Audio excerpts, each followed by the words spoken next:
My name's Jeff Chestis. I am the president of Kalila Indigenous Kindergarten. I'm researching the Toowoomba, Jarowair and Giabal traditional language, which has been lost for a number of years now.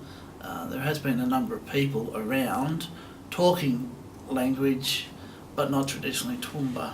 Toowoomba is a surrounding area of a lot of Aboriginal people, and our kids seem to be lost with their culture as well. So in the kindergarten, our staff are learning just as much as the children with the language. It has been put into the early years framework of our kids to learn body parts of themselves, taking pictures and currently going to put it into a book form, and the kids will get a book taken home of language plus English in it. Many regions have done this, but I find that the kids, if we want to push language, the kids can actually learn a bit about the Jarowair and Giabal people, then hopefully turn around to the parents and teach them a little bit, and so they can bring their own languages out. Because we've only got about 8,000 people in Toowoomba, and we can only take 44 kids at any one time. So 44 kids is a lot of kids and reaches a lot of families.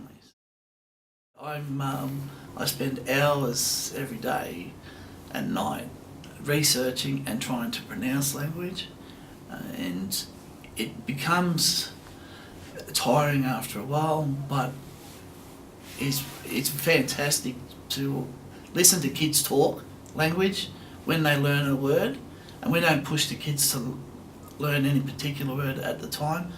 It's the word that they pick of a day, so then we're teaching the kids. So in my journey of language, I'm trying to teach the kids plus the staff that not one word but many words. So it's a learning journey for them as well as for myself.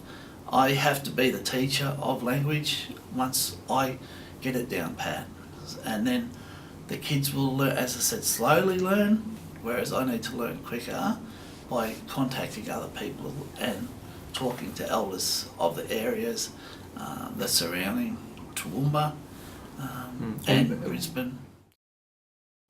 Well, I didn't have much of an education growing up, as most Aboriginal people, and then I become a teacher, and then I'm finding kids in schools were dropping out due to no education or very little language. So let's go back to the basics. If they learn their culture, their language, they get rid of the shame job that's been done, and then they can continue on learning, the parents continue on learning as well.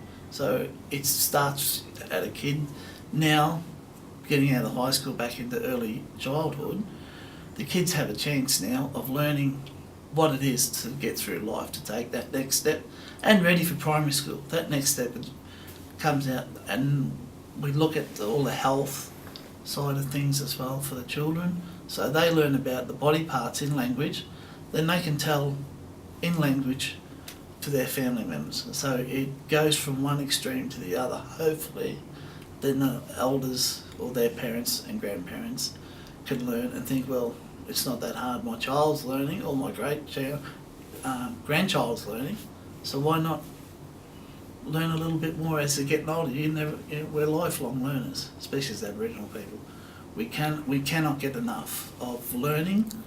So it's been a long journey for me, but a gratifying journey as well to become a teacher. And now using language it's driven me.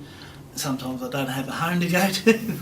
My kids want to learn it, even though they're in their 20s, and they are fascinated by language themselves now. So I'm making the community aware of what's happening, and also the schools are more welcoming, I would say, but it all depends on what teachers want to teach within the schools. Yeah, they want the basic languages, but nothing more strenuous to help them.